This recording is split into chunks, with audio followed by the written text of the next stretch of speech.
네, 보입니다. 네, 지난 시간에 요 방정식을 가지고 이야기를 했는데, 그러니까 요 방정식이나 요 방정식이나 똑같다는 건 알고 계시죠? 네, 똑같은 방정식입니다. CF라는 게 벽면 마찰 계수라는 게 벽면 전단 능력을 무차원화한 값이 CF, 벽면 마찰 계수죠. 그래서 양변의 2분의 1 로유 제곱으로 나누어 주면 월시어 스트레스, 벽면 전단 능력은 벽면 마찰 계수라는 무차원수가 되고요. 우변은 2 곱하기 d 세타 dx로 표현을 할 수가 있게 됩니다. 왜 이런 식을 우리가 사용하냐 하면은 우리가 여러분들이 질문을 하실 줄 알았는데 질문을 안 하셔서 제가 그냥 말씀을 드리자면 이 CF라고 하는 값은 어, 벽면에서의 벨라스티 그레디언트를 알아야만 구할 수 있는 값이에요. 월시어 스트레스라는 값은 비스카스티에다가 벽면에서의 벨라스티 그레디언트를 알아야 구할 수 있는 값입니다. 근데 제가 여러 번 이제 말씀드렸듯이 벽면에서의 속도를 측정하는 건 굉장히 어려운 일이라는 걸 말씀을 드렸죠. 그래서 요 값 자체를 구하는 건 어려운 일이지만 사실은 요 세타의 값을 구하는 건 그렇게 어렵지 않은 값이에요. 그러니까 어렵지 않다는 게 오차가 작은 값을 구하는 게 벽면에서의 벨라스티 그레디언트를 구하는 것보다 적분해서 얻을 수 있는 이 세타의 값을 구하는 게 훨씬 쉬운 일이라는 이야기예요. 그래서 이 좌변에 대해서 월시어 스트레스를 우리가 어떻게 했냐면은 월시어 스트레스를 레이놀즈 넘버에 대해서 표현을 하기 위해서 이 월시어 스트레스를 벨라스티의 차원으로 표현을 한 벽면 마찰 계수를 사용을 하게 됩니다. 그러니까 이 벽면 마찰 속도죠. 이 마찰 속도를 사용한다는 이야기는 어떤 이야기하고 똑같으냐면은 월시어 스트레스를 사용한다는 이야기하고 똑같은 이야기예요. 어. 그래서 요 식을 사용을 해서 즉 마찰 속도를 사용해서 우리가 알고 있는 식, 요 값이 들어가 있는 알고 있는 식, 즉 대수중복층에서의 벨라스티 분포를 난류 경계층에서의 벨라스티 분포를 알고 있어요. 그 식이 뭐냐면 바로 요 식입니다. 요 식. 그래서 U 에스테리카 즉 마찰 속도를 이용해서 이 CF의 값으로 표현을 하게 되면 이 좌변은 이렇게 쓸 수 있고 우변에 있는 이 대수항은 왜냐하면 카파하고 B는 이미 상수니까 더 생각할 필요가 없어요. 그래서 요 값을 역시 CF로 표현을 하게 되면 요렇게 이제 레이놀즈 넘버 곱하기 루트 2분의 CF라는 식으로 표현을 할 수가 있게 됩니다. 그래서 결국 우리가 얻을 수 있는 레이놀즈 넘버와 CF 사이의 관계식은 요렇게 이제 얻을 수가 있게 되는 거예요. 요렇게 요런 식을 얻을 수. 요 식은 원래 어디서부터 나왔다? 요 식에서부터 나온 거예요. 요 식에서부터 결국은 나온 거죠. 요 식의 요 식이 대수중복층에서의 벨라스티 분포예요. 근데 y가 델타일 때, 이 y가 델타일 때 u의 값이 캐피탈 U라는 것을 알고 있기 때문에 그 값을 이제 대입하면 요 값을 구할 수 있고요. 요 식으로부터 결국은 우리가 CF와 레이놀즈 넘버와의 관계식을 얻을 수가 있게 됩니다. 즉 레이놀즈 넘버가 얼마인지를 알면 CF 값이 얼마인지 바로 알 수 있게 되는 거죠. 근데 이 CF에 관해서 요식 자체가 어떻게 표현이 되어 있다고 그랬어요? 내재적으로 표현되어 있다. 임플리시트하게 표현되어 있다고 이야기를 했습니다. 그래서 가만히 이제 레이놀즈 넘버와 CF 사이의 그 값을 보면 그러니까 수재석 시간에 배웠던 거 반복 계산을 통해서 요 CF 값을 구할 수 있어요. 레이놀즈 넘버가 만일 때, 10만일 때, 100만일 때, 1000만일 때 그 값들을 구할 수 있습니다. 요 값들을 보니까 근사해서 explicit한 식으로 우리가 표현을 할 수 있다는 이야기. 즉 레이놀스 넘버의 마이너스 6분의 1승에 0.01을 곱한 값이 CF랑 거의 비슷하더란 이야기. 그래서 여기에서 이 좌변은 요 값을 사용을 하게 됩니다. 요 값을 이렇게 사용을 하게 돼요. 그리고 우변에 있는 이 세타 값은 적분하면 구할 수 있죠. 속도 분포를 이렇게 적분을 하면 구할 수 있습니다. 적분하면 구할 수 있어요.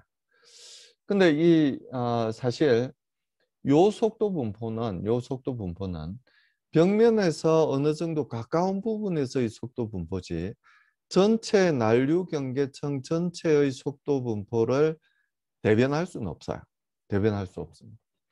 그걸 대변하는 식은 뭐냐면 요 식이에요. 7분의 1승에 비례한다는 거.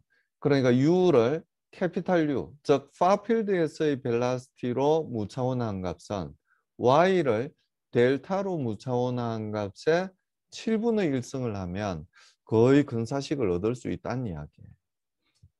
그래서 그 분포를 살펴보면 여기 있죠. 요 선이 세 개가 있는 게 각각 레이놀스 넘버에 따라서 이 속도 분포를 나타내는 거고요. 요 점선으로 표현된 게 요 근사식입니다. 7분의 1 법칙에 의해서 근사시킨 식이에요. 우리가 앞서 청류 유동에서 봤을 때 파라볼릭한 속도 분포로 가정을 했었잖아요. 그건 실제 청류 경계청의 속도 분포가 여기에 있는 요 실선인데요. 요 실선하고 이 파라볼릭 파각의 속도 분포를 가정했을 때의 속도 분포하고 거의 비슷하죠. 근데 난류 경계청하고는 완전히 다른 속도 분포라는 걸 알 수가 있습니다.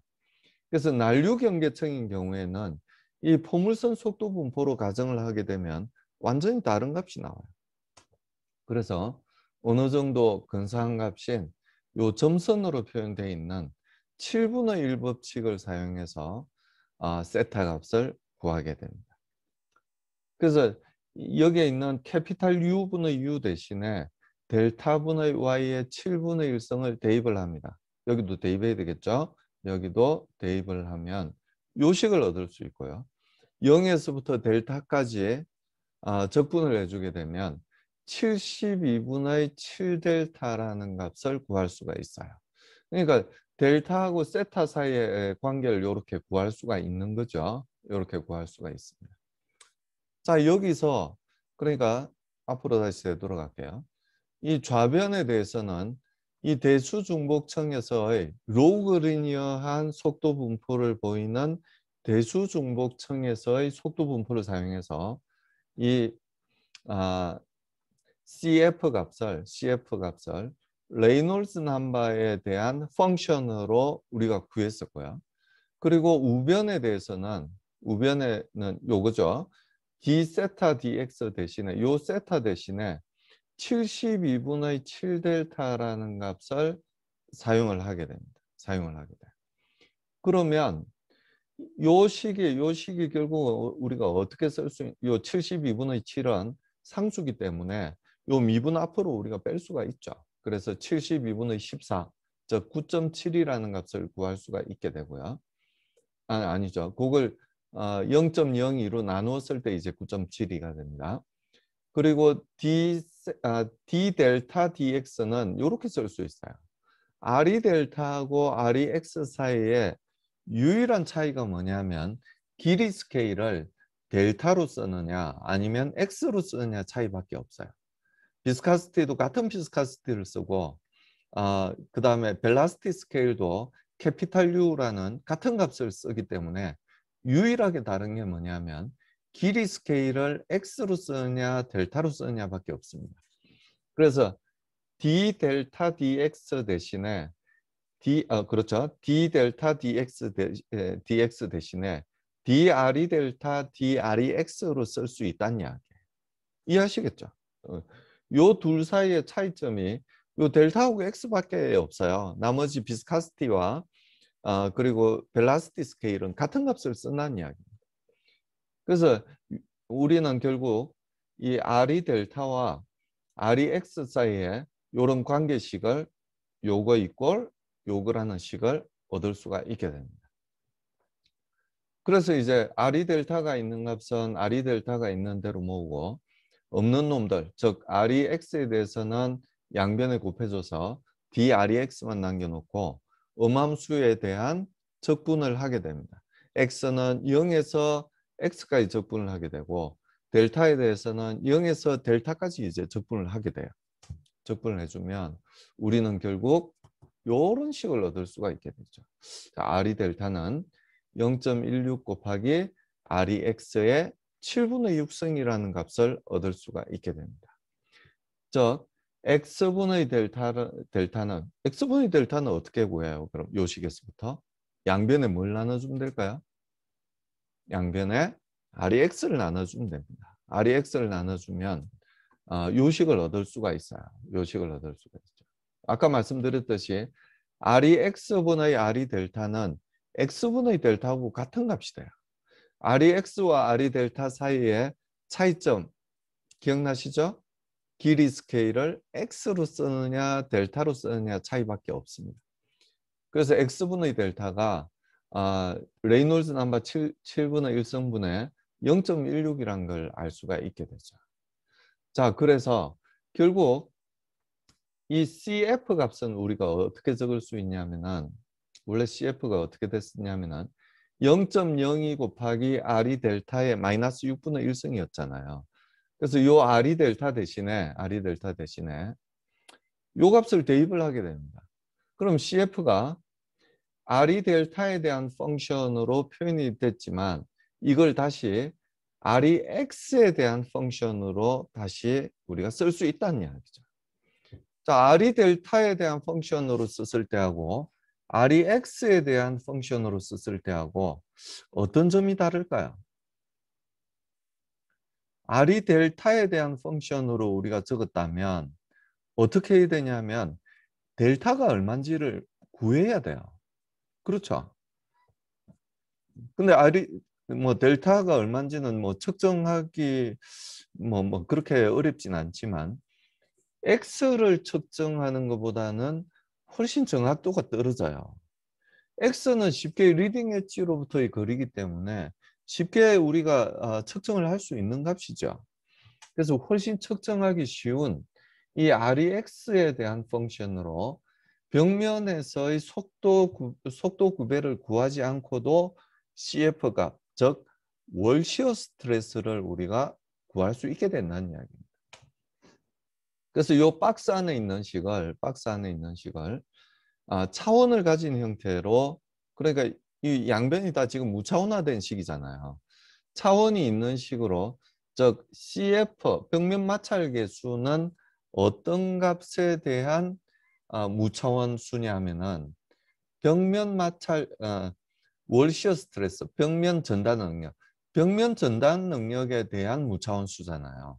그래서 그걸 이제 다시 차원이 있는 수인 월시어 스트레스로 표현을 하게 되면 이렇게 이제 표현을 할 수 있게 된다는 이야기죠.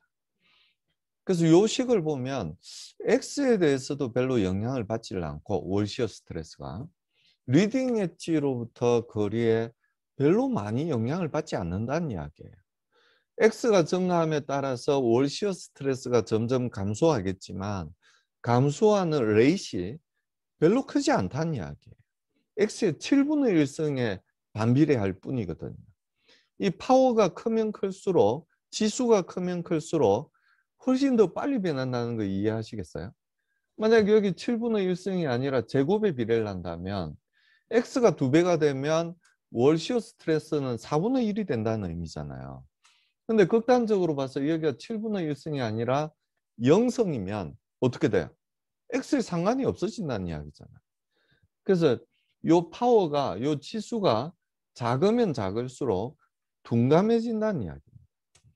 비스카시티에 대해서도 마찬가지예요. 비스카시티에 7분의 1승에 비례를 하잖아요. 이 이야기는 무슨 이야기냐면은 비스카시티에 대해서 별로 영향을 많이 받지 않는다는 이야기입니다.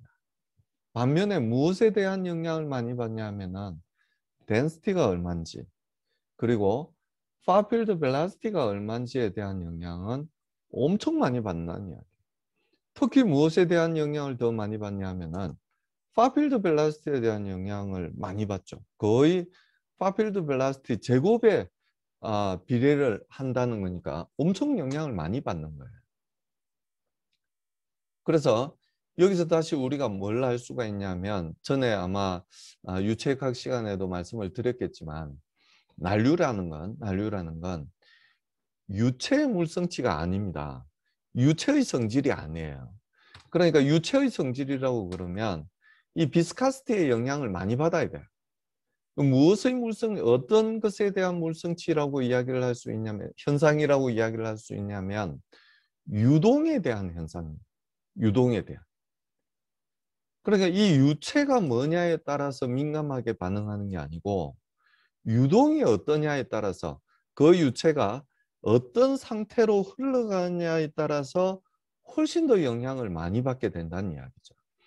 그래서 점성력으로 대표되는 점성력을 대표하고 있는 비스카시티 그리고 이너시어 포스 관성력을 대표하고 있는 이 캐피탈 U를 우리가 생각을 해보면 이 관성력을 대표하고 있는 이 캐피탈 U에 의한 영향이 훨씬 더 크다는 이야기를 할 수가 있어요. 어떤 경우에 난류에서의 월시어 스트레스는 월시어 스트레스뿐 아니죠.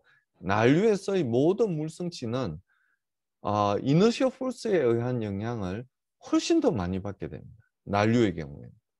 청류는 그렇지 않죠. 청류는 비스카시티에 의한 영향이 커요. 점성력이 점성력에 비해서 관성력이 좀 약한 게 청류가 되고 점성력에 비해서 관성력이 엄청 센 게 난류라고 볼 수가 있는 겁니다. 그래서 이 식에서도 우리가 거꾸로 확인을 할 수가 있게 됩니다. 항상 우리가 식을 볼 때 물리적인 현상을 먼저 이해를 하시고 그 다음에 식을 보시면 그 식이 너무 쉽게 이해가 돼요. 그렇지 않고 요 식만 보고 하시려면 이건 언젠가는 잊어버릴 수밖에 없습니다. 자, 그래서 요 월시어 스트레스를 0에서부터 x까지 적분을 해주게 되면 드랙 폴스를 구할 수가 있습니다. 요 식을 0에서부터 x까지 적분하는 건 그렇게 어려운 일이 아니죠. 요 x에 대해 적분을 하면 되니까요. x의 7분의 1승을 뭐 적분을 하면 되니까요. 그래서 요걸 이제 적분을 해주고 그 다음에 2분의 1 로 u의 제곱 bx 즉 2분의 1 로 u 제곱에다가 면적을 곱해준 거죠. 그걸 나눠주게 되면 무차원화된 항력결수 CD를 구할 수가 있게 됩니다. 그 CD는 어떻게 되냐면은 이렇게 레이놀스 넘버의 7분의 1승분의 0.031이라는 값을 구할 수 있고요. 그걸 CF하고 비교를 해보면 6분의 7 CF가 된다는 걸 알 수가 있죠. 청류인 경우에는 요 6분의 7이 아니라 얼마였는지 혹시 기억나세요? 2였어요. 청류의 경우에는 이게 2가 됐었는데 난류의 경우에는 이게 6분의 7이 된다는 걸 알 수가 있죠. 자, 그래서 이제 난류 경계층에서는 요런 식 CD가 요런 레이놀즈 넘버 7분의 1승분의 0.031이라는 값을 구할 수가 있을 거야. 만약에 fully 러프하다면 표면이 미끈한 게 아니고 요 경우는 이제 표면이 미끈한 경우예요. 표면이 미끈한 경우고 표면이 미끈하지 않고 거칠다면 이 CF 값은 어떻게 구할 수 있냐면 요렇게 구할 수가 있어요. 그리고 CD 값은 그러니까 CF는 벽면 전달 능력에 대한 무차원수잖아요. CD는 무엇에 대한 무차원수인가요? 드랙 폴스에 대한 무차원수. 드랙 폴스에 대한 무차원수. 그래서 드랙 폴스에 대한 무차원수는 이렇게 이제 표현을 할 수가 있습니다. 이 앞서 보던 식하고 우리가 청류에서의 식하고 난류 경계층에서의 식하고 지금 완전히 달라졌다는 거 혹시 이해하고 계세요? 뭐가 완전히 달라졌냐면은 CF든 CD든 청류든 난류든 간에 무엇에 대한 펑션으로 주어졌냐면 REX 즉 레이놀스 넘버에 대한 펑션으로 CF 값이나 CD 값이 주어졌었어요. 그렇죠. 청류인 경우에도 마찬가지예요. 청류 경계에서 블라지우스 솔루션을 사용하던 아니면 파라볼릭한 속도 분포를 사용하던 이 CF와 CD는 전부 레이놀스 넘버에 대한 펑션으로 주어졌었어요. 즉 레이놀스 넘버가 커지면 이 CF 값이나 CD 값이 작아진다는 걸 알 수가 있어요. 작아진다는 걸 알 수 있었죠. 근데 풀리 러프한 경우에는 물론 난류경계청에 대한 이야기예요. 청유경계청은 러프하든 러프하지 않든 상관없어요. 점성력이 워낙 강하기 때문에 표면에서의 거칠기 정도에 따라서 변하지 않아요. 근데 난류인 경우에는 러프니스에 대한 영향이 이렇게 생기게 됩니다. 자, 러프니스에 대한 영향만 있지 레이놀스 넘버에 대해서는 변하지 않는다는 이야기예요. 이 풀리 러프한 경우에는 벽면이 거친 경우에는 레이놀스 넘버에 대해서는 CF나 CD의 값이 변하지 않는다는 이야기예요. 무엇에 따라서만 변한다고? 무엇에 대한 펑션으로 주어져 있어요? 엡실론, 즉 러프니스에 대한 펑션으로만 주어져 있다는 이야기. 러프니스에 대한 펑션으로만 주어져 있지 레이놀스 넘버에 대한 펑션으로 주어져 있지 않다는 이야기예요. 그렇죠? 그렇게 돼 있습니다. 그리고 이 천이 영역은 뭐냐면 이 청유경계청에서 난류경계청으로 천이가 된다는 말씀을 제가 여러 번 드렸는데 그게 어느 순간 갑자기 되질 않아요. 그래서 어디까지는 청유경계청, 완전한 청유경계청이라고 그럴 수 있고 어디부터는 대략적으로 어디부터는 완전한 난류경계청이라고 볼 수 있지만 그게 섞여 있는 경우가 있어요. 섞여 있는 영역이 있어요. X가 증가함에 따라서 즉 리딩 엣지로부터 트레일링 엣지로 가면서 이 리딩 엣지 근처에는 틀림없이 청유경계청 영역입니다.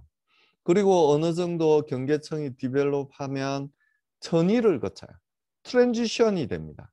즉 청유경계청에서 난류경계청으로 넘어가는 영역이 생기게 되고 그 넘어간 영역을 지나면 이제 풀리 터블런트가 즉 난류경계청으로 완전히 발전을 하게 되는 거죠. 그래서 요 영역, 요 천위 영역에 대해서는 이 표면 항력 계수를 요식 기억나세요? 레이놀스 넘버의 7분의 1성분의 0.031이라는 거 기억나세요? 바로 앞 페이지에서 우리가 이야기했던 거예요. 여기 이야기했던 겁니다. 그래서 요 값에다가 요만큼을 빼줘야 돼요.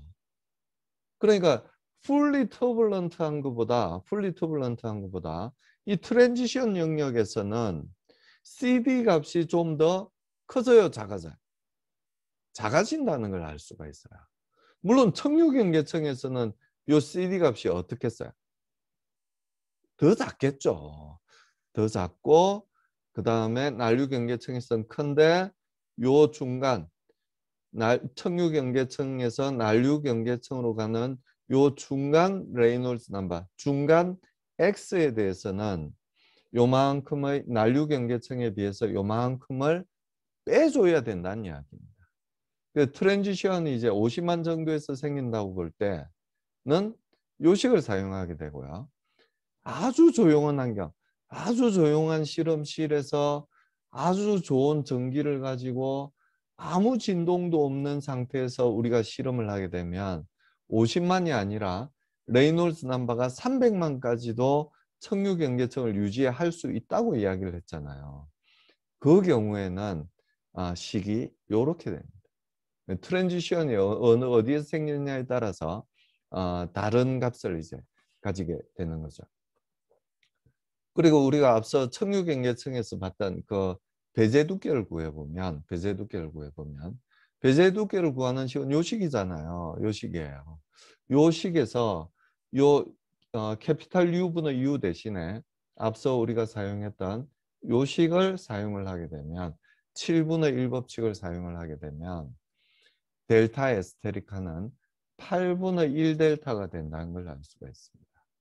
자, 청류경계청에서도 이 형상계수 H, 즉 모멘텀 thickness에 비해서 디스플레이스먼트 thickness가 얼마나 두꺼운지를 나타내는 이 형상계수를 알아보면 청류경계청은 아마 2.5 정도 됐던 것 같아요. 이 값이 2.5 정도 됐었어요. 난류경계청에서는 어느 정도 되냐면은 1.3 정도 된다는 이야기죠. 거꾸로 이야기하면 요 세타가 같은 디스플레이스먼트 thickness를 가질 때 세타가 훨씬 크다는 걸 알 수 있어요. 언제? 난류경계청일 때 훨씬 운동량을 많이 잃어버린다는 걸 알 수가 있게 됩니다. 세타가 뭐라고 그랬어요? 잃어버린 운동량을 길이의 스케일로 표현을 한 게 운동량 두께, 세타라고 이야기를 했잖아요. 그러니까 같은 디스플레이스먼트 thickness, 배제 두께를 가질 때 운동량을 훨씬 더 많이 소비한다는 걸 알 수가 있습니다. 자, 요게 앞서 말씀드렸던 그 CD를 이 레이놀스 넘버에 대한 펑션으로 보여드리는 그림이에요. 자, 요 영역을 한번 봅시다. 이 빨간색 직선으로 표현되어 있는 요 영역. 요 영역은 뭘 의미할까요? 요렇게 표현할 수 있다는 의미는 뭐냐면 레이놀스 넘버에 상관이 없다는 이야기입니다. 요 부분들은 전부 어때요? 레이놀스 넘버가 변하면 CD 값이 변하잖아요. 요게 청류경계청을 나타내는 CD 분포입니다. 요게 청류경계청을 나타내요. 이 청류경계청을 나타내는 식이 어떻게 되냐면 루트 레이놀스 넘버분의 1.328이었어요. 앞에 이제 슬라이드를 보시면 확인하실 수 있는데 우리가 다 구했었죠. 블라지우스 솔루션으로부터 구한 CD 값이에요. 레이놀스 넘버에 대한 펑션으로 이제 주어지게 되는 거죠. 그리고 스무스한 우월에 대해서는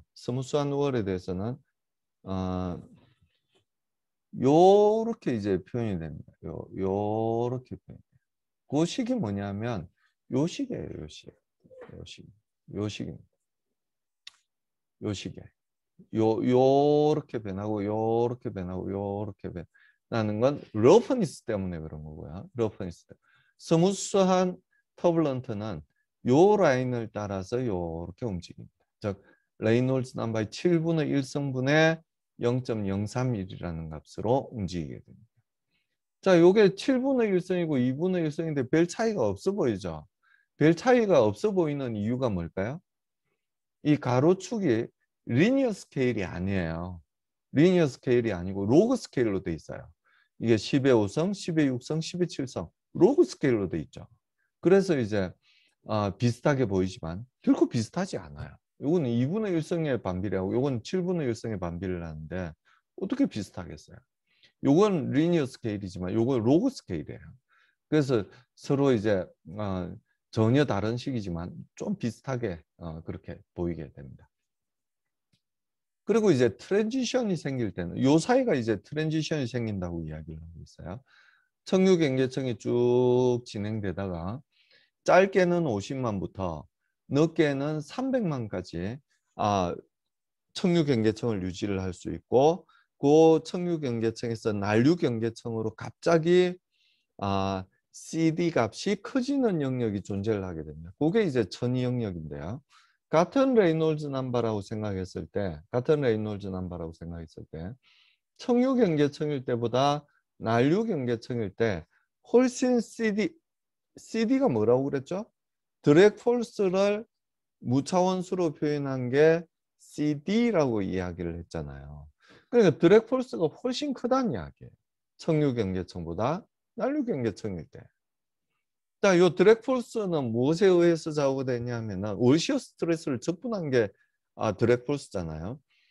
그래서 월시어 스트레스가 어떤 경우에 커지는지를 우리가 생각을 해보면 이게 이제 청유경계청이고요.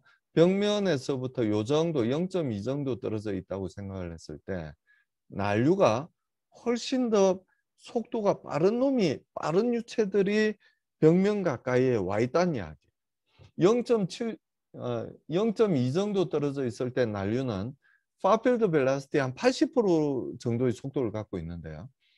청류가 80%의 정도의 속도를 가지려면 요 정도 0.6 델타 정도는 벽면에서부터 떨어져야만 0.8 캐피탈 U 정도의 속도를 갖게 되는 거예요. 그러니까 이너시어 포스가 훨씬 큰 놈들이 벽면 가까이에 와 있다는 이야기. 그러니까 벽면을 훨씬 더 강하게 당기겠죠. 어떤 경우에? 청류보다 난류인 경우에. 그래서 드래그 포스가 이제 더 클 수밖에 없는 거예요. 난류인 경우에. 같은 레이놀스 남바라고 할지라도. 그래서 이 청류인 상태에서 난류인 상태로 천이가 생기는 요 영역에서는 CD를 요런 식을 이용해서 사용을 해야 됩니다. 난류인 경우는 풀리 난류인 경우이지만 스무스한 월일 때는 아주 미끈한 벽면일 때는 요식을 이제 사용을 할 수가 있게 됩니다. 그리고 요식은 뭐냐면 요식은 뭐겠어요? 레이놀즈나 딴 값들은 전부 레이놀즈 넘버에 대한 펑션으로 주어져 있죠. 즉, 요 점선에서부터 왼쪽 아래쪽에 있는 선들은 전부 레이놀즈 넘버에 대해서 변화하는 값들이에요. 레이놀즈 넘버가 변하면 레이놀즈 넘버가 달라지면 CD 값이 달라지게 됩니다. 레이놀즈 넘버가 증가하면 CD 값이 점점 줄어들죠. 이렇게 줄어들다가 뭐 요렇게 커지는 경우도 있긴 하지만 줄어들게 됩니다. 근데 요 CD 값은 어떠냐면 요 값들을 나타내는 값이에요. 이 러프니스가 얼마냐에 따라서 요 엡실론 분의 L이라고 표현이 돼 있기 때문에 엡실론이 크면 클수록 더 위쪽에 있는 값을 나타냅니다. 그러니까 엡실론이 크다는 이야기는 더 러프하다는 이야기. 벽면이 더 거칠다는 이야기입니다. 벽면이 거칠면 거칠수록 드래그 포스가 더 커진다는 건 우리가 상식적으로 이해가 되는 부분이잖아요. 그렇죠?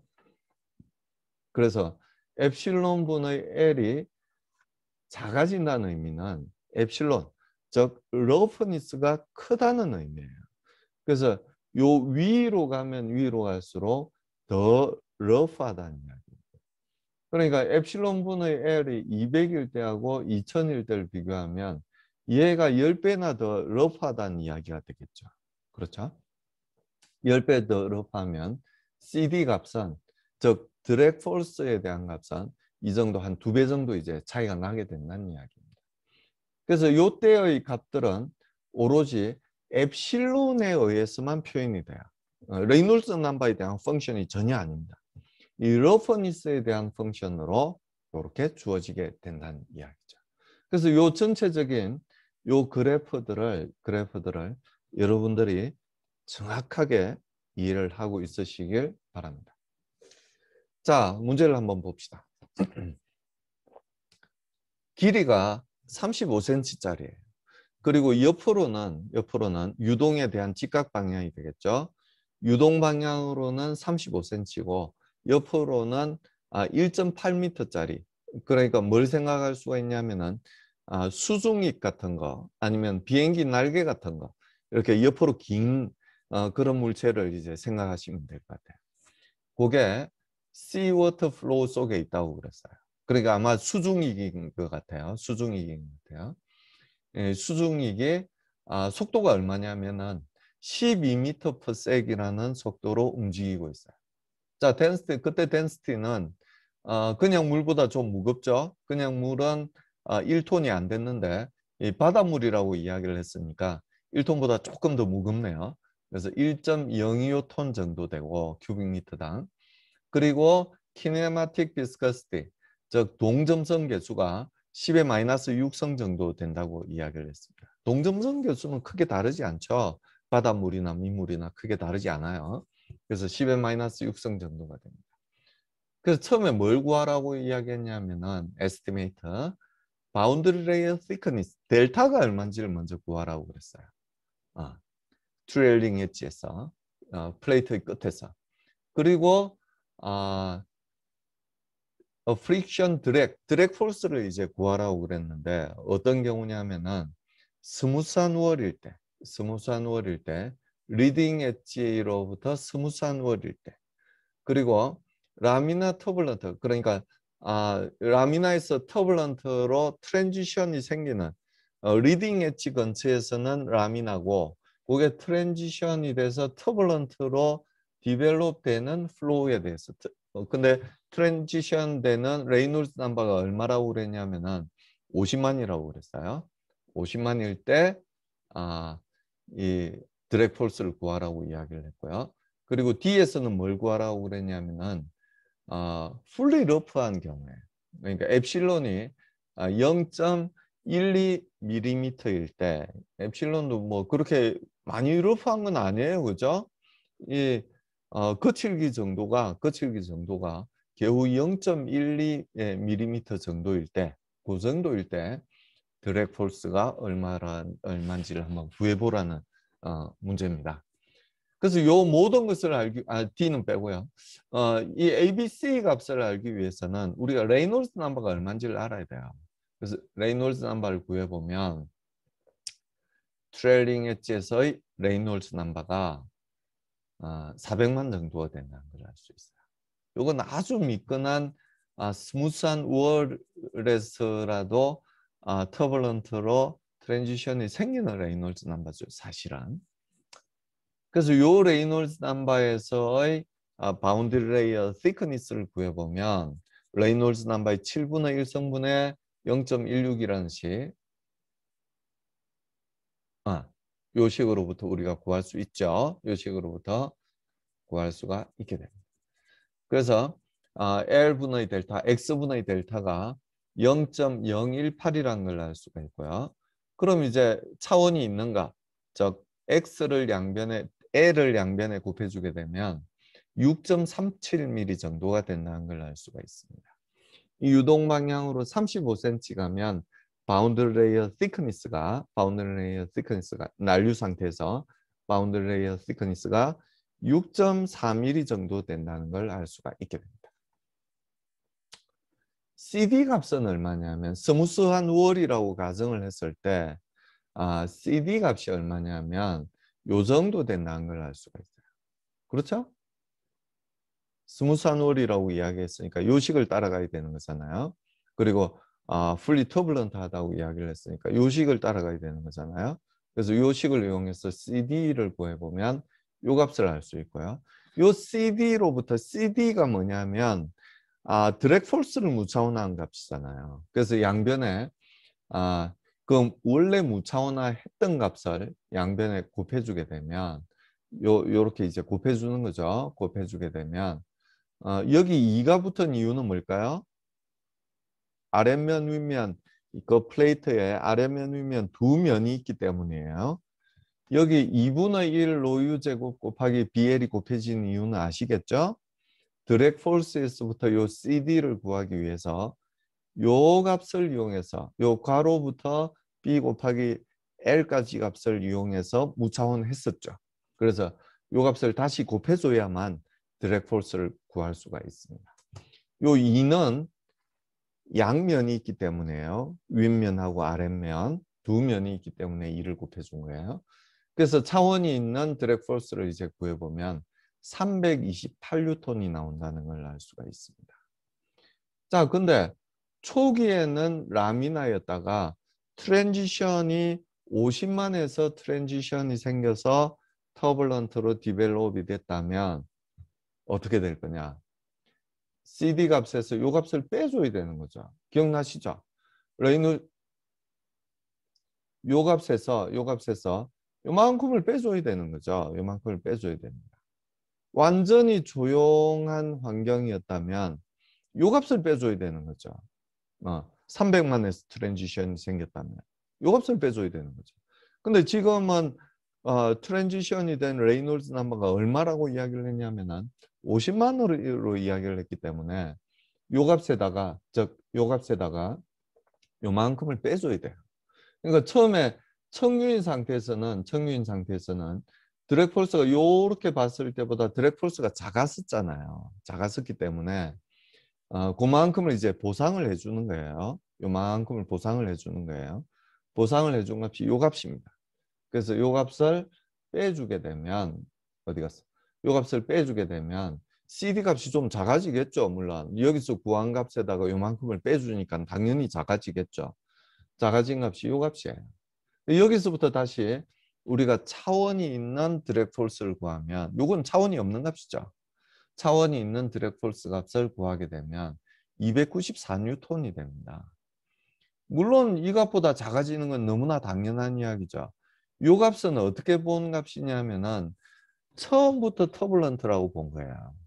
라미나에서부터 시작한 게 아니고 리딩 엣지 근처에서는 라미나인데 라미나로 본 게 아니고 처음부터 터블런트로 본 거예요. 가정하고 구한 식이에요. 근데 터블런트가 됐을 때는 라미나보다도 훨씬 드래그 폴스가 커지게 된다는 이야기를 여러 번 했잖아요. 그래서 첫 부분 리딩 엣지 근처에서는 라미나라고 봤을 때는 요만큼을 빼주는 게 아주 당연한 일이죠. 요건 처음부터 이제 터블런트라고 본 거고 실제 현상을 그대로 대변한 건 요 값이라고 이야기할 수 있어요. 리딩 엣지로부터 리딩 엣지 근처에서는 라미나 상태를 유지하고 있다고 보는 게 타당하기 때문에 그래서 그렇게 구하면 294뉴턴. 그래서 요것보다 작을 수밖에 없습니다. 자, 우리가 엡실론 그리고 이제 풀리 러프한 경우를 이제 한번 보는 거예요. 러프니스가 얼마라고 이야기를 했냐면은 0.12mm라고 그랬어요. 근데 이 L에 비해서 엡실론이 얼마나 큰지를 봤더니 요 러프니스에 비해서 요 X 값이 즉 L 값이 2917이라는 걸 알 수가 있습니다. 2917.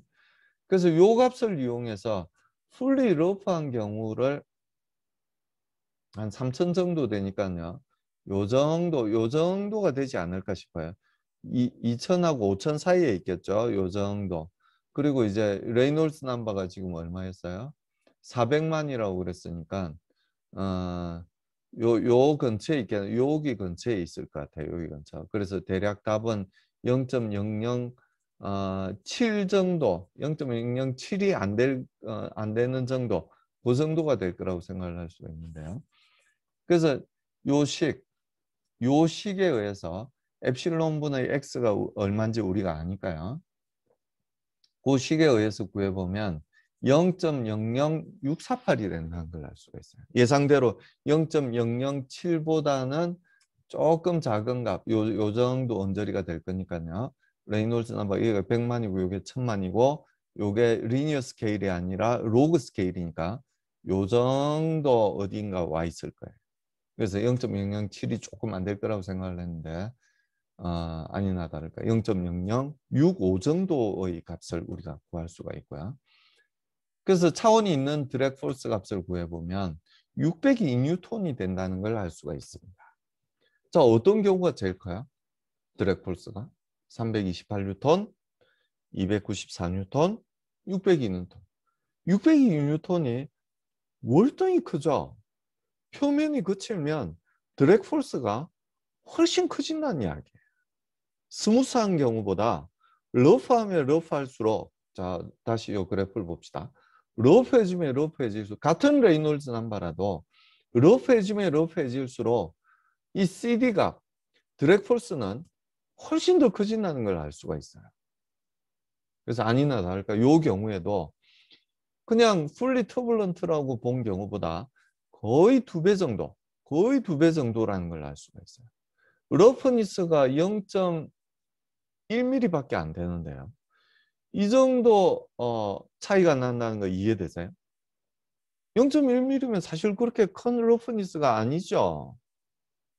그렇게 큰 러프니스가 아니에요. 그럼에도 불구하고 드래그 폴스는 훨씬 더 커진다는 걸 알 수가 있게 됩니다. 이해하셨어요? 네. 자, 이번 시간에는 화면 잘 보이세요? 이번 시간에는 이 압력 구배가 있을 때 제가 앞서서 이야기한 적이 있긴 한데요. 압력 구배가 있을 때 이 유동 박리가 생기는 경우가 생기게 됩니다. 그러니까 요 밑에 그림을 보시면 되겠는데요. 이 유동이 유체 덩어리들이 이 고체의 벽면을 따라서 이렇게 흘러가다가 요 덩어리들이 고체 표면에서부터 떨어져 버리는, 고체 표면을 따라 흘러가지 못하고 이렇게 고체 표면을 따라서 흘러가는 게 아니고 떨어져 버리는, 고체 표면에서부터 떨어져 버리는 이 현상을 우리가 뭐라고 이야기를 하냐면은 separation이 된다고 이야기해요. 즉 유동이 방리된다고 이야기를 합니다.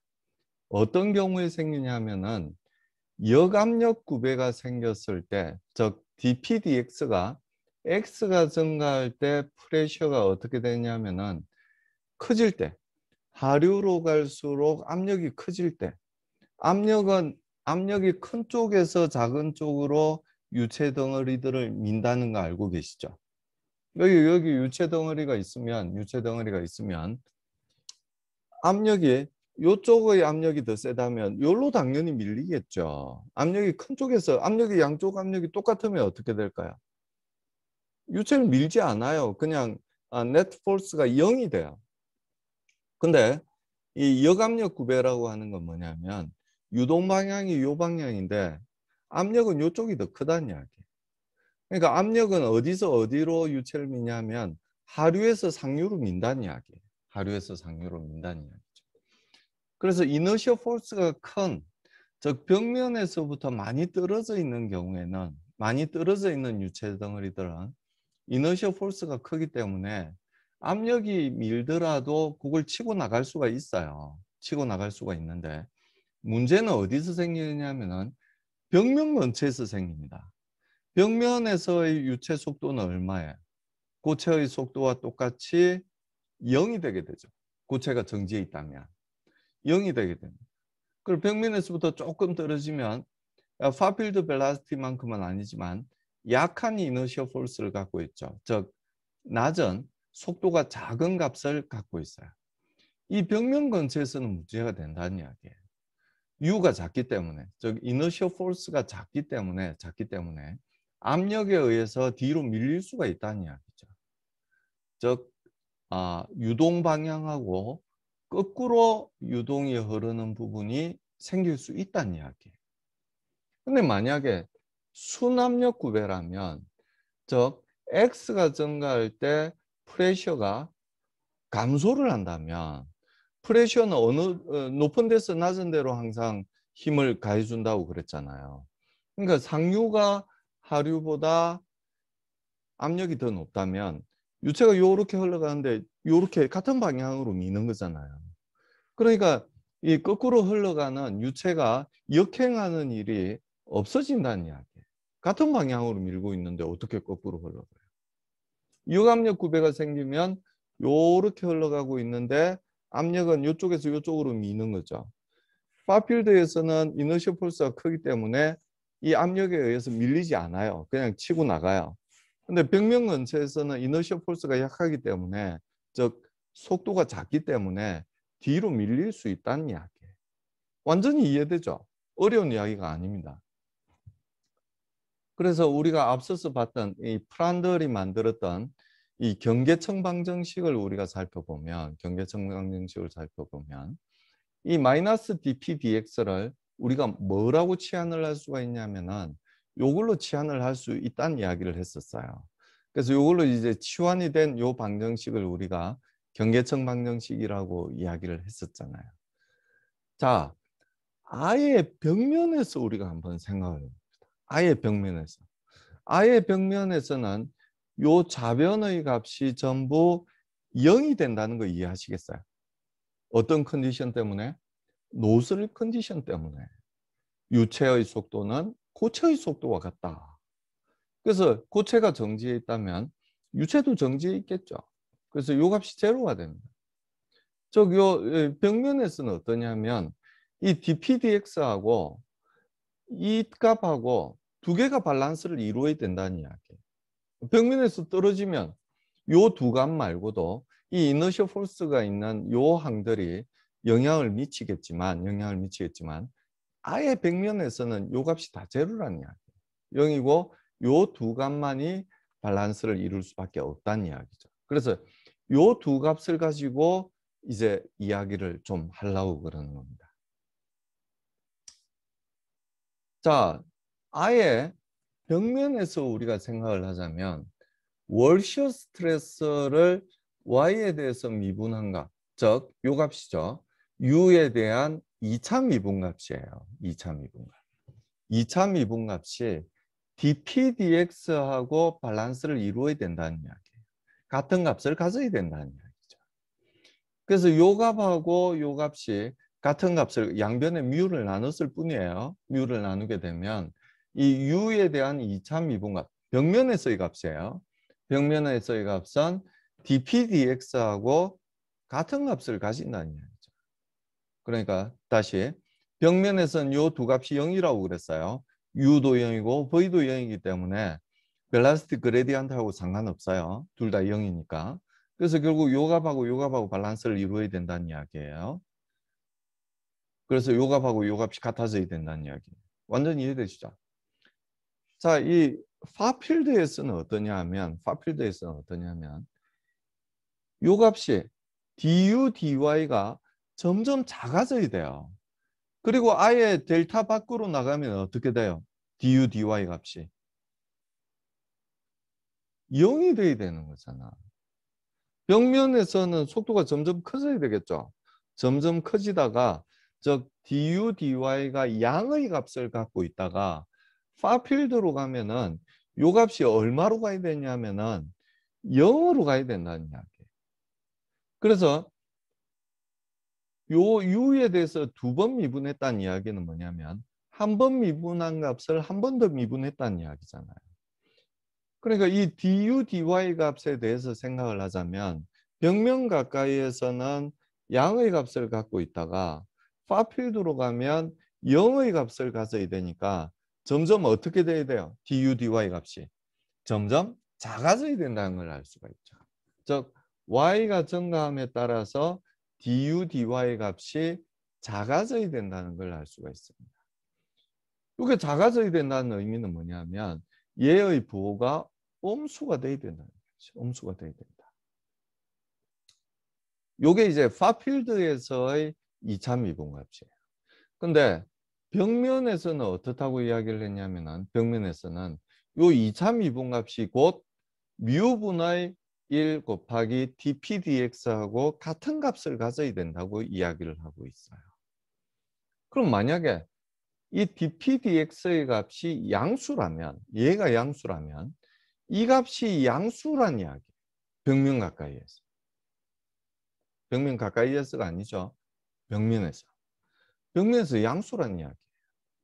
우리가 블라지우스 솔루션을 이야기할 때 물론 뭐 지금은 난류에 대해서 이야기를 하고 있지만 블라지우스 솔루션에 대해서 이야기를 할 때 난류 청유 상관없구나. 블라지우스 솔루션에 대해서 생각을 할 때 요 값이 얼마일 경우에 대해서 상미분 방정식으로 바꿨어요. 이 값이 0인 경우에 대해서 이야기를 했었습니다. 근데 0이 아니라 얘가 양수라면 이 2차 미분값이 벽면에서는 양수가 되고 파필드로 가면 결국 얼마로 가야 돼요? 음수로 가야 되는 거잖아요. 파필드로 가면 음수로 가야 되는 거잖아요. 그러면은 이 유체 덩어리들은 갑자기 양수였다가 갑자기 음수로 바뀔 수는 없죠. 양수에서부터 벽면에서부터 거리가 멀어짐에 따라서 천천히 양수에서부터 음수로 바뀌게 됩니다. 자, 그 이야기는 무슨 이야기냐면은 양수에서 음수로 바뀔 때 중간에 어딘가는 반드시 이 2차 미분값이 0이 되는 점이 존재를 한다는 이야기죠. 2차 미분값이 0이 되는 포인트를 뭐라고 우리가 이야기를 했었어요? 변곡점이라고 이야기했죠. 변곡점. 그래서 이 dpdx가 양수라면 벽면에서는 2차 미분값이 양수가 되고 파필드로 가면 어차피 음수가 돼야 되기 때문에 중간에 변곡점이 즉 2차 미분값이 0이 되는 점이 반드시 존재를 하게 된다는 이야기. 근데 벽면에서부터 dpdx가 음수라면 다시 우리가 기억을 되살려 보면 벽면에서부터의 거리에 따라서 프레셔가 바뀌나요? 바뀌지 않죠. 프레셔는 어느 방향으로만 바뀌어요? 유동 방향으로만 바뀌어요. X 방향으로만 바뀝니다. 그래서 이 프레셔에 대한 미분은 이렇게 상미분으로 표현되어 있는 게 얘는 편미분으로 표현되어 있지만 프레셔에 대해서는 상미분으로 표현되어 있는 게 Y에 관해서는 변하지 않는다는 걸 의미하는 거죠. 그래서 벽면에서 얘가 음수라면 그러니까 전체가 다 음수란 이야기예요. Y에 관해서는 변하지 않으니까요. 음수가 되면 벽면에서도 음수고 파필드에서도 음수가 되기 때문에 계속 음의 상태를 유지할 가능성이 높다는 이야기예요. 이해되시죠? 벽면에서 양수라면 얘가 양수라면 2차 미분값이 양수가 되고 파필드에서는 음수가 돼야 되기 때문에 벽면으로부터 떨어질 때 어디선가는 변곡점이 생긴다는 이야기죠. 얘의 부호에 따라서 이제 볼록하냐 오목하냐가 결정이 되는데요. 볼록하고 오목이 이제 바뀌는 그 변곡점이 하나가 생긴다는 이야기죠. 우리 프란더의 경계청 방정식에서 보면 요렇게 이야기를 했잖아요. 요렇게 이야기를 했어요. 요게 이제 프란더의 경계청 방정식이고 난류인 경우에는 요게 이제 추가가 된다고 이야기를 했죠. 근데 이 난류든 청류든 상관없이 벽면에서는 똑같습니다. 벽면에서는 어차피 이 값도 0이기 때문에 벽면에서 이 값이 0이기 때문에 난류든 청류든지 간에 똑같이 적용되는 식이에요. 요 식 자체는. 그래서 요 아래쪽의 이야기들도 청류경계청이든 난류경계청이든 상관없이 똑같이 적용이 된다고 이야기를 할 수가 있게 됩니다. 그렇죠? 자, 요걸 보면 우리가 완전히 이해할 수 있어요. 완전히 이해할 수 있습니다. 요게 이제 벽면에서부터의 속도 분포예요. 이건 청류경계청을 이제 나타내는 거예요. 난류경계청이라고 해서 다르진 않습니다. 요게 속도 분포를 나타내는 그 그래프가 되는데요. 만약에 dpdx가 dpdx가 음수라고 돼 있죠. 그럼 변곡점이 없어요. 전체 그 2차 미분값이 u의 y에 대한 2차 미분값이 모든 영역에서 전부 음의 값을 가져요. 변곡점이 생기지 않습니다. 변곡점이 생긴 경우 볼까요? 이 경우가 대표적인 거겠죠. 이건 dpdx가 양수인 경우예요. 프레셔가 이쪽에서 이쪽으로 밀고 있어요. 이쪽에서 이쪽으로 프레셔가 밀고 있어요. 그러니까 이 이너셜 폴스가 약한 놈들은 이렇게 백플로우가 생기는 거죠. 유동 방향으로 반대 방향으로 가는 그 유체 덩어리들이 생기는 거예요. 위에 놈들은 이너셜 폴스가 크기 때문에 이 프레셔가 밀린다고 해서 뒤로 밀리진 않아요. 힘은 받겠지만 뒤로 밀리진 않는다는 이야기예요. 그럼 요건 요쪽으로 볼록하잖아요. 왼쪽으로 볼록하잖아. 근데 요쪽은 어떠냐 하면 오른쪽으로 볼록해요. 이해하시겠어요? 얘는 어때요? 얘는 오른쪽으로는 볼록하지 왼쪽으로 볼록한 부분이 없어요. 이런 변곡점이 생기게 되면 이 백플로우가 생길 가능성이 생긴다는 이야기. 생긴다는 이야기. 근데 만약에 dpdx가 음수인 수납력 구배인 경우에는 이 볼록한 게 한쪽으로만 볼록하기 때문에 오른쪽으로만 볼록하기 때문에 세퍼레이션이 생길 수 없다는 이야기예요.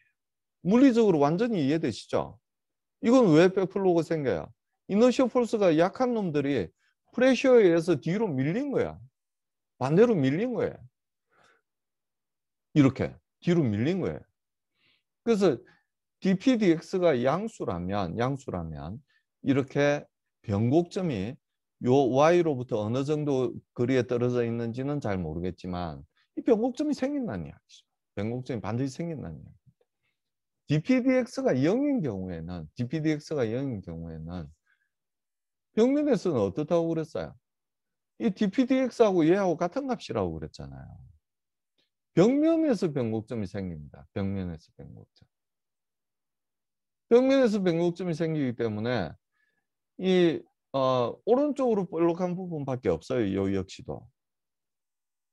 얘가 어느 정도 이렇게 벽면에서부터 변곡점이 떨어져야 변곡점 아랫부분은 왼쪽으로 볼록하고 변곡점 윗부분은 오른쪽으로 볼록한 이런 구조가 생기는데요.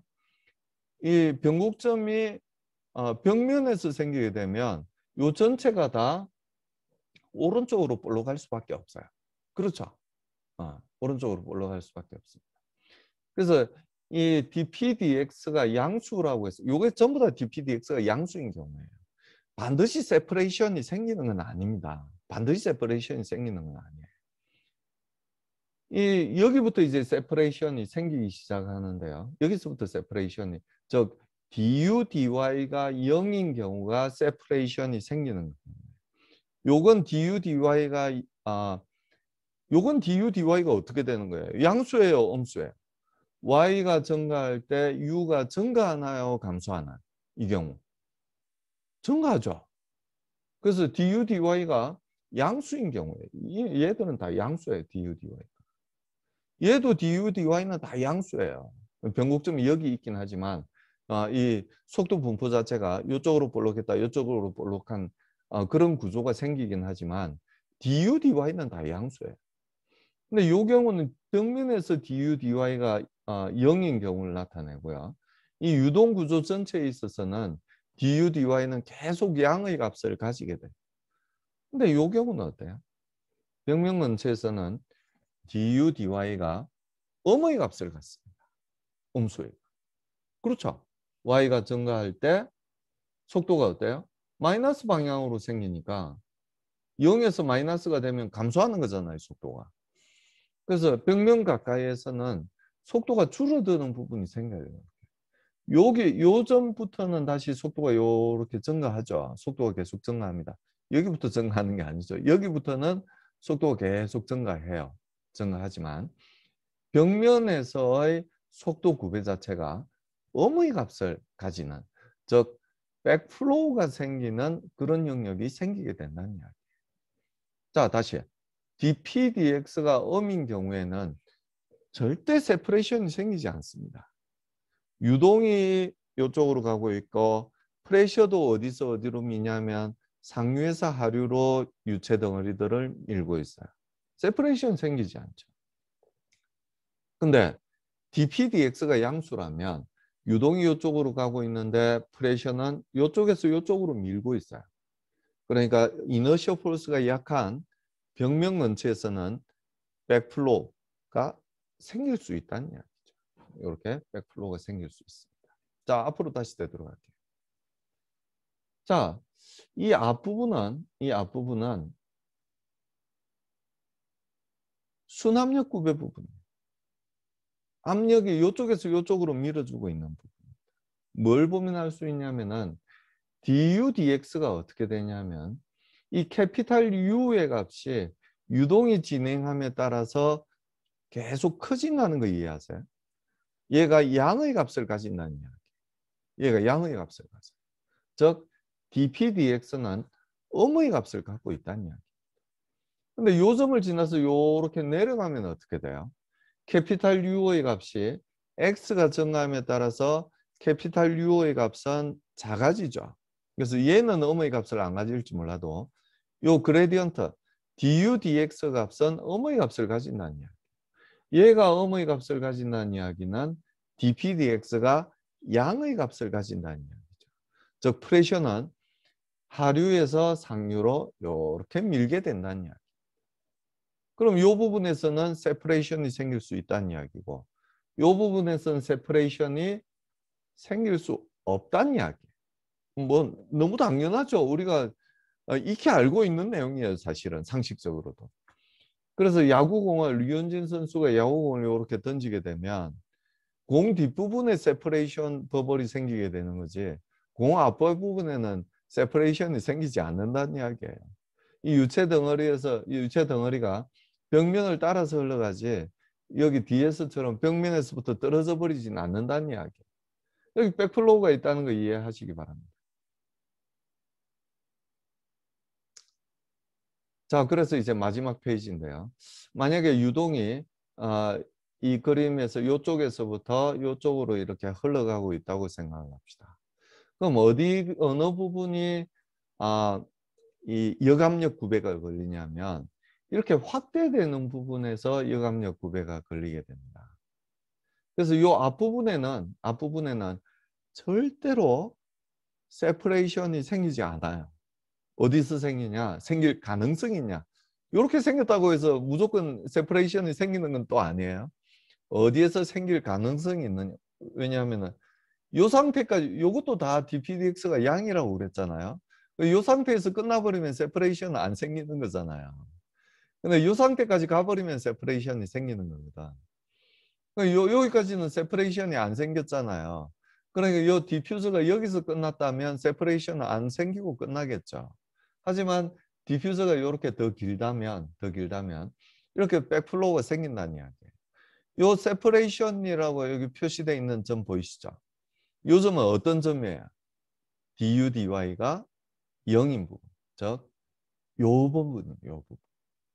그리고 그거보다 더 하류 쪽은 어떠냐면 이렇게 백플로우가 있는 부분입니다. 요 세퍼레이션이라고 되어 있는 요 점 앞쪽은 어떠냐면 역압력 구배긴 하지만 세퍼레이션은 아직까지 생기지 않은 부분이라는 이야기. 자, 역압력 구배가 걸린다고 해서 무조건 세퍼레이션이 생기는 건 아니라는 거 이해하시겠어요? 순압력 구배인 경우에는 무조건 세퍼레이션이 생기지 않는다는 거 이해하시겠어요? 역압력 구배가 걸리면 언젠가는 세퍼레이션이 생기겠지만 생기지 않고 디퓨저가 끝날 수도 있다는 이야기예요. 이 상태에서 끝날 수도 있는 이야기고 이 상태가 되기 전에 끝날 수도 있는 이야기잖아요. 디퓨저가 이제 여기가 세퍼레이션이 생기니까 여기서 끝날 수도 있지만 그 앞에서 끝날 수도 있는 거잖아요. 그렇죠? 끝날 수도 있습니다. 그래서 순압력 구배가 걸릴 때, 역압력 구배가 걸릴 때 아주 물리적으로 재미있는 현상들이 생긴다는 걸 알 수가 있게 됩니다.